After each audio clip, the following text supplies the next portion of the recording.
আসসালামু আলাইকুম। সম্মানিত শ্রোতা বন্ধুরা, আপনাদের সম্মুখে গুরুত্বপূর্ণ আলোচনা নিয়ে আসছেন হযরত মাওলানা শেখ মাইনুদ্দিন আনসারী ফুলপুরি সাহেব।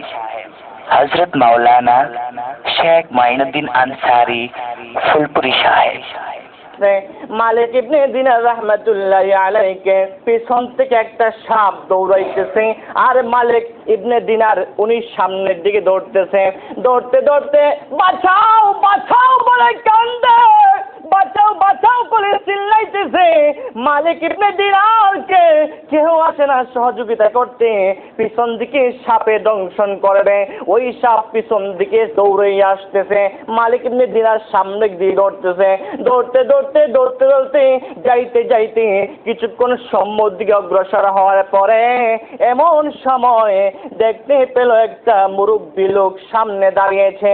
ওই মুরব্বীকে ডাক দিয়ে বলেন, চাচা গো, ও চাচা শোনেন, এই যে দেখুন সাপ আমাকে দৌড়াইতেছে, সাপে আমাকে কাটবে, সাপে কামড় দেবে। চাচা গো, আপনি একটু আমাকে বাঁচান, আপনি একটু সাপের হাত থেকে বাঁচান। এই কথা যখন মালিক ইবনে দিনার ওই মুরব্বীকে বলেছে, ওই মুরব্বী ডাক দিয়ে বলে, না না রে, আমার দ্বারা সম্ভব না, ওই সাপ থেকে, ওই সাপের হাত থেকে তোমাকে বাঁচানো আমার দ্বারা কখনো সম্ভব হবে না, যাও সামনে গিয়ে চেষ্টা করো। ওই মুরব্বী ওই মালিক ইবনে দিনারের কাছ থেকে কেটে গেলে মালিক ইবনে দিনার রাহমাতুল্লাহি আলাইহি ওই সামনের দিকে আবারও দৌড়াইতেছেন। দৌড়াইতেই দৌড়াইতে যখন নাকি অনেকটা দূর সামনে গেল, ওই সময় মালিক ইবনে দিনার রাহমাতুল্লাহি আলাইহি হঠাৎ দেখেন একটা পাহাড়ে অনেক সুন্দর একটা দালান দেখা যায়। জোরে কন্যা সুবহানাল্লাহ। ওই দালানের ভিতরে ছোট ছোট বাচ্চারা কত সুন্দর করে দৌড়াদৌড়ি করতেছে, খেলাধুলা করতেছে। ওই সন্তানগুলো হলো দুনিয়ার বুকে যারা শিশুকালে মারা গিয়েছে, যারা ছোটকালে মারা গিয়েছে, যারা প্রাপ্তবয়স্ক হওয়ার আগেই মারা গিয়েছে, দুনিয়ার বুক থেকে যারা বিদায় নিয়েছে। ওই ঘরে, ওই ভিতরে, ওই ঘরের ভিতরে আল্লাহর নবী হযরত ইব্রাহিম আলাইহিস সালাতু ওয়াস সালাম ওই দালানের ভিতরে ওই বাচ্চাদেরকে আল্লাহর কোরআন শিক্ষা দেন। জোরে জোরে কন্যা সুবহানাল্লাহ। মালিক ইবনে দিনার রাহমাতুল্লাহি আলাইহি তাকিয়ে আছেন ওই দালানের দিকে, আর বলতেছে, বাঁচাও রে, কে আছো, আমাকে বাঁচাও। মালিক ইবনে দিনার রাহমাতুল্লাহি আলাইহি পাগল পারা হয়ে গেছেন। ওই সময় দেখে ওই দালানের থেকে, ওই পাহাড়ের বড় বিল্ডিং থেকে একটা ছোট্ট মেয়ে বেরিয়ে এসেছে। বাঁচাও বাঁচাও কথাটা শুনে, ওই চিল্লানো শুনে ছোট্ট একটা মেয়ে বেরিয়ে এসেছে। এসে দৌড়াইয়া এসা ওই মালিক ইবনে দিনারের কোলে উঠে গেছে। জোরে জোরে কন্যা সুবহানাল্লাহ। আরেকটু জোরে কন্যা সুবহানাল্লাহ। ওই মেয়েটা হলো মালিক ইবনে দিনারের মেয়ে, যা দুনিয়ার থেকে ছোটকালেই বিদায় নিয়েছিল। ওই মেয়েটা ওইখানে কোরআন শিখতেছিল, কিন্তু বাবার বাঁচাও বাঁচাও আওয়াজ শুনে, চিৎকার শুনে ওই মেয়েটা ওই পাহাড়ের ওই উচ্চ আলামত থেকে, ওই পাহাড়ের উচ্চ দালান থেকে, বিল্ডিং থেকে ওই মেয়েটা বেরিয়ে এসে যখন নাকি মালিক ইবনে দিনারের কুলে উঠেছে, তার সাথে সাথে পিছন দিকে তাকিয়ে দেখে ওই সাপ আর নাই। ধরে কন্যা সুবহানাল্লাহ। মালিক ইবনে দিনার রাহমাতুল্লাহি আলাইহি যখন নাকি দেখেছে পিছন দিকে আর সাপ নাই, ওই সময় ওই বাচ্চা মেয়েটা আল্লাহর কোরআন তেলাওয়াত করে করে ওই মালিক ইবনে দিনারকে বলতেছেন, শিক্ষা দিতেছেন, আব্বা গো, ও আব্বা জান, এখন কি সময় হয় না আল্লাহর পথে চলতে? এখন কি সময় হয় না মদ গাঁজা ছাড়তে? এখন কি সময় হয় না আল্লাহর পথে চলতে, আল্লাহর জিকির করতে? কবে তুমি জানো কি কবে তুমি দুনিয়ার থেকে বিদায় হয়ে যাইবা? আব্বা গো, এখনো সময় আছে, এইসব কুপথ ছেড়ে আল্লাহর পথে চলে আসুন। ওই সময় মালিক ইবনে দিনার ওই সন্তানকে ডাক দিয়ে বলে, মা গো, আমি তোমার কাছে দুইটা প্রশ্নের জবাব চাই। ওই সন্তানটাকে মেয়েটি ডাকতেছেন, আব্বা গো জানতে চাই সেই দুইটা প্রশ্নকে। মালিক ইবনে দিনার যখন নাকি বলেছে দুইটা প্রশ্নের কথা, ওই মেয়ে বলেছে, আব্বা গো বলেন দুইটা প্রশ্ন কি, আমি উত্তর দিতে প্রস্তুত আছি। ওই সময় মালিক ইবনে দিনার বলে, মা গো আমি জানতে চাই ওই পিছন থেকে একটা সাপ আমাকে দৌড়াইয়া আনতেছে, দৌড়তে দৌড়তে পাগল পারা হয়ে গেলাম, কিন্তু কেহ তো আমাকে বাঁচাতে চেষ্টা করলো না। কিন্তু সম্মুখ দিকে একটা মুরব্বী লোক পেলাম, ওই মুরব্বী লোকটাকে বললাম আমাকে বাঁচানোর জন্য। মুরব্বী বলে, না গো কখনো তোমাকে বাঁচানো আমার দ্বারা সম্ভব হবে না। ও মা আমি জানতে চাই ওই সাপকে আর মুরব্বীকে, একটা মুরব্বী হইয়া, মুরব্বী মানুষ হইয়া, মুরব্বী লোক হইয়াও ওই সাপ থেকে আমাকে বাঁচাতে পারলো না।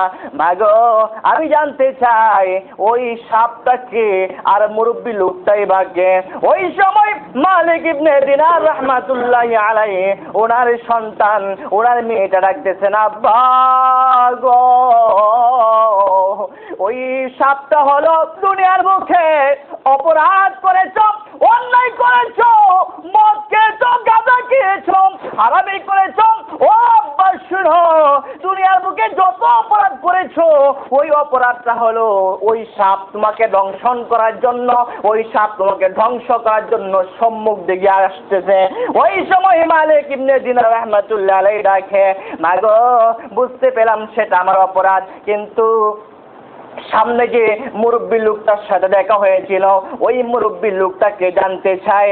ওই সময় সন্তান বলে, আব্বা গো ওই মুরব্বী লোকটা হলো তোমার নেক আমল, মাঝে মাঝে যে নেক কাজ করেছো ওই নেক কাজটা তোমার সম্মুখে দাঁড়িয়েছিল তোমাকে বাঁচানোর জন্য, কিন্তু নেকের চেয়ে গুনাহ বেশি করেছো, নেকের চাইতে গুনার পাওয়ার বেশি। আব্বা গো এই জন্য তোমার ওই নেকে তোমার গুনাহ থেকে দংশন করা থেকে, সাপ থেকে বাঁচাতে পারে নাই। জুরে জুরে কন্যা নাউজুবিল্লাহ, আর জুরে কন্যা নাউজুবিল্লাহ। ও আব্বা আপনি যে অপরাধ করেছেন, গুনাহ করেছেন, গুনাহটা বেশি নেকটা কম করেছেন, এই জন্য নেকের সম্মুখে গুনার পাওয়ার বেশি, কারণ গুনাহ তো বেশি করেছেন, এই জন্য আপনাকে বাঁচাতে পারে নাই। তখন মালিক ইবনে দিনার রাহমাতুল্লাহি আলাইহি মাকে ডাক দিয়ে বলে, আম্মা গো আমি জানি এটা অপরাধ, বুঝতে পারলাম, এই জন্য আমাকে বাঁচাতে পারে নাই, নেক যেহেতু দুর্বল কম, কিন্তু আমি জানতে চাই তুমি যখন আমার কুলে এসেছো তখন পিছন দিকে তাকিয়ে দেখি ওই সাপটা নাই, আমি জানতে চাই সাপটা কেনই বা চলে গেল তুমি আসার পরে, আমি এই কথাটা জানতে চাই, এই প্রশ্নের জবাবটা দাও। জোরে কন্যা সুবহানাল্লাহ। মালিক ইবনে দিনার রাহমাতুল্লাহি আলাইহি যখন নাকি প্রশ্ন করেছে, মা গো জানতে চাই ওই সাপটা কেন চলে গেল তুমি যখন আমার কোলে এসেছো, ওই সময় সন্তান জবাব দেয়, আব্বা গো ও বাবা জান আপনার কোলে যখন আমি উঠেছি ওই সময় এই পাপের, ওই পাপটার ক্ষমতায় আর কুলাবে না, ওই গুনার ক্ষমতায় আর কুলাবে না, ওই সাপের ক্ষমতায় কুলাবে না।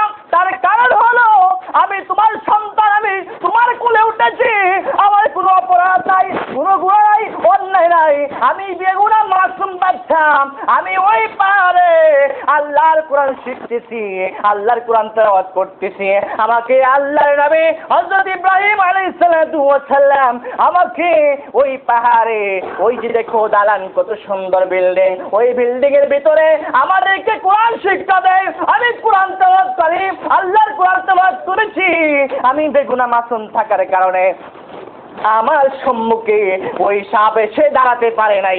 জোরে জোরে কন্যা সুবহানাল্লাহ।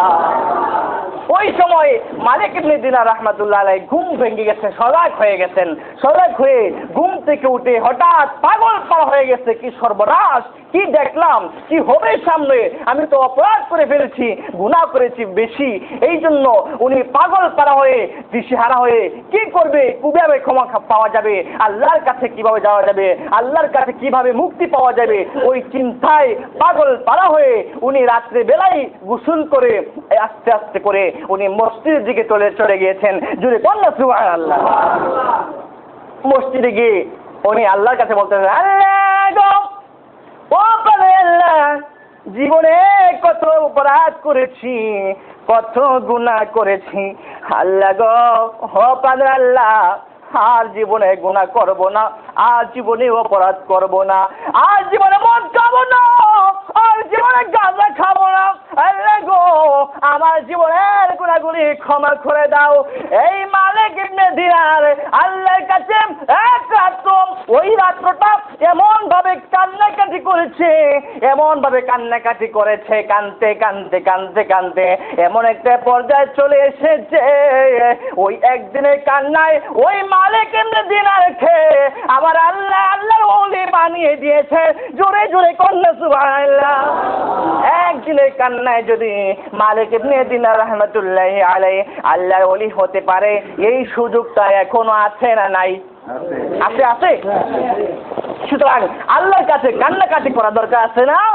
আমার আল্লাহ তাআলা পবিত্র কোরআনে বলছেন, ইন্নাল্লাহা ইউহিব্বুত তাওয়াবিনা ওয়া ইউহিব্বুল মুতাতাহহিরিন।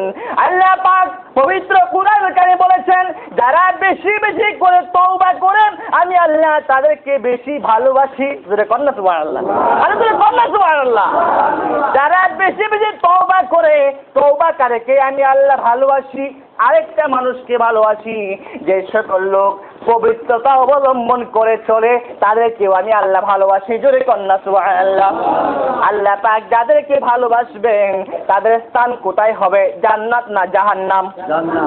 এমন জান্নাতে যাওয়া দরকার আছে কি নাই? আল্লাহ তাআলা পবিত্র কোরআন কারিমে বলেছেন, ফালিয়াদআকুম কালিলাও ওয়ালিয়াবকু কাসীরা। বান্দারা রে, ও বান্দারা শোনো, তোমরা কম কম হাসো আর বেশি বেশি করে কাঁদো। কারণ কাঁদলে আমি আল্লাহর কাছে ভালো লাগে, আমি আল্লাহ খুশি হইয়া যাই। ওই কান্না দেখে আমি আল্লাহ সহ্য করতে পারি না। কান্না দেখে বান্দার গুনাহ ক্ষমা করে দে। জোরে কন্যা সুবহানাল্লাহ। সুতরাং কিয়ামতের মাঠে কেউ বাটপারি, চালাকি, চিটারি করে কেউ বাঁচা কখনোই সম্ভব না। সুতরাং আমাদেরকে এমন একটা পথ বাছাই করে নিতে হবে, এমন একটা পথে চলতে হবে যেই পথে চললে নাজাত পাওয়া যাবে, ক্ষমা পাওয়া যাবে। আর এই পথটা আল্লাহ পাক ঘোষণা করে দিয়েছেন, পথটা হলো লাকাদ কানা লাকুম ফি রাসূলিল্লাহি উসওয়াতুন হাসানাহ। এই পথটা হলো একমাত্র রাসূলের আদর্শ। জোরে কন্যা সুবহানাল্লাহ। সুতরাং কিয়ামতের মাঠে এমন দেখা যাবে যে পানির জন্য পাগল পারা হয়ে যাবে, পানির পিপাসায় এমন পিপাসিত হবে, হঠাৎ দেখবে একটা নদী, একটা পুকুর, ওই পুকুরে কত সুন্দর পানি, তখন ওই লোক সকল পানির জন্য পাগল পারা হয়ে একটা দৌড় দিবে। দৌড় দিয়ে যখন নাকি দেখবে ওই পানির পান করার জন্য ওই নদীতে, ওই পুকুরে যখন ঝাঁপ দিবে, তখন দেখা যাবে আসলে এটা পানি না, এটা আগুন। রাসূল পাক সাল্লাল্লাহু আলাইহি সাল্লাম বলেছেন, ওই আগুনে যখন নাকি ঝাঁপ দিবে তখন প্রথম তো যাবে, কার আগে কে যাবে? কারণ পানির পিপাসা বেশি, কার আগে কে যাবে ওইভাবে হাল জিত করে ওরা যাইতে থাকবে, ওই পুকুরে গিয়ে ঝাঁপ দিবে। ঝাঁপ দেওয়ার পরে যখন নাকি দেখবে এটা আগুন, পানি না, আরো কষ্ট বেশি ওইখানে, তখন এখান থেকে কার আগে কে উঠতে পারবে, কার আগে কে আসতে পারবে, ওই চেষ্টা করতে থাকবে। রাসূল পাক সাল্লাল্লাহু আলাইহি সাল্লাম বলেছেন, একজন উঠতে চাইবে, পিছন দিকে আরেকজন পাপা দিয়া ধরবে, ওর আগে আমি উঠবো, এর পিছনে আরেকজন ধরবে, ওর আগে আমি উঠবো, এর পিছনে আরেকজন ধরবে, ওর আগে আমি উঠবো। রাসূল পাক সাল্লাল্লাহু আলাইহি সাল্লাম বলেছেন, এই যে একটা পাঁচটাপাত্রি করবে, একটা টানাটানি করবে ওই পুকুর থেকে উঠার জন্য, রাসূল বলেছেন ওই সময়ে টানাটানি করতে করতে হাজার হাজার বছর চলে যাবে, ওই টানাটানি করতে করতে আযাবের মধ্যে পড়ে থাকবে। যদি কন্যা নাউজুবিল্লাহ, ওই সময়টা আমাদেরকে আসবে। সুতরাং আমরা যে কিছুই করি, যা কিছুই করি, আমরা এমন একটা পথে বাছাই করে নেই, এমন একটা পথে ছড়ি যে পথে আল্লাহ পাক খুশি হন। আর ওই পথটাই হলো আমরা নামাজি, আমরা নামাজ পড়তে আসি, নামাজ পড়ি, মসজিদে এসে নামাজ পড়ি না। এই জন্য নামাজ পড়তে হবে, নামাজের পাশাপাশি আমরা হালাল পথে উপার্জন করতে হবে, কি হবে না? হবে না? হবে হালাল